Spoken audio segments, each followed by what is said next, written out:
Students, आज का हमारा टॉपिक है डिस्क्राइबिंग अ सेट, यानी किसी भी सेट को कैसे डिस्क्राइब किया जाता है, किस तरह से लिखा जाता है, वो आज हमने पढ़ना है। तो स्टूडेंट्स, सेट क्या होता है? Set is collection of well defined distinct object. Distinct का मतलब होता है मुख्तलिफ, और वेल डिफाइंड डिस्टिंक्ट ऑब्जेक्ट्स के जो कलेक्शन है उसको हम क्या कहते हैं मैथमेटिक्स में? उसको सेट कहते हैं। तो आज हम पढ़ेंगे कि किसी भी सेट को किस तरह से लिखा जाता है। स्टूडेंट्स, इस कॉन्सेप्ट को समझने के लिए हम एक एग्जाम्पल से स्टार्ट करते हैं।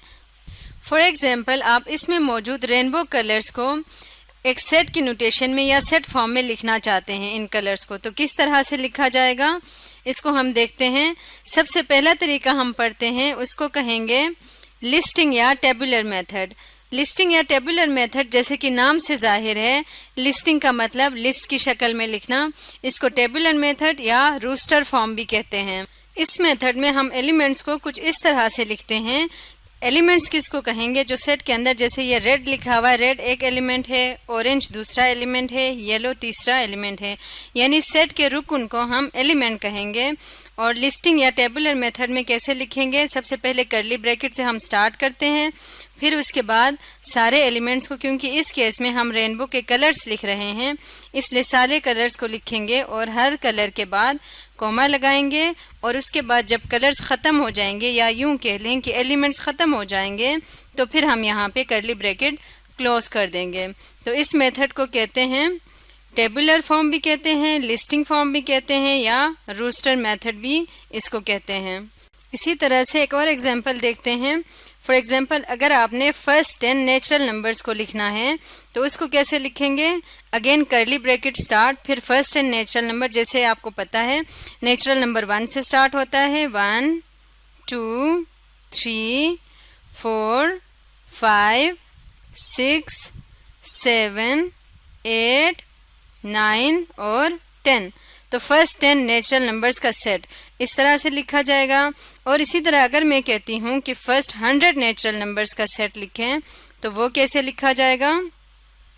वेरी गुड, वो भी 1 से स्टार्ट होगा, 1 2 3। लेकिन क्योंकि फर्स्ट 100 नेचुरल नंबर्स को सारा हम यहाँ पे लिख भी नहीं सकते, तो जब नंबर्स बहुत ज़्यादा आ जाएं, या क्योंकि इनको एलिमेंट्स भी कहा जाता है, तो सेट के एलिमेंट्स जब ज़्यादा हों तो फिर हम क्या करते हैं? स्टार्ट के कुछ एलिमेंट्स लिखते हैं, फिर उसके बाद डॉट लगाएंगे, फिर कॉमा, और उसके बाद एंड के कुछ एलिमेंट्स लिखेंगे, जैसे कि 98 99 और 100। तो ये हो गए फर्स्ट 100 नेचुरल नंबर्स। तो इस तरह से हम लिस्टिंग या टेबुलर मेथड में सेट को लिखते हैं। अब स्टूडेंट्स, हम दूसरा मेथड देखते हैं कि दूसरा मेथड हमारे पास क्या है। दूसरे मेथड को हम कहते हैं डिस्क्रिप्टिव मेथड, यानी आप किसी चीज़ को डिस्क्राइब करके, बयान करके या जुमले की शक्ल में लिखते हैं, उस मेथड को कहेंगे डिस्क्रिप्टिव मेथड।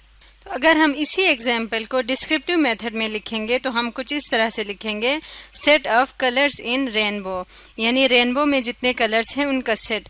इसको हमने एक जुमले के फॉर्म में लिखा तो ये कहलाया डिस्क्रिप्टिव मेथड। और इसी तरह से अगर ऊपर दिए हुए इस एग्जाम्पल को, जिसको हमने टेबुलर फॉर्म में लिखा, इसको अगर हम इसमें डिस्क्रिप्टिव मेथड में लिखें तो किस तरह से लिखा जाएगा?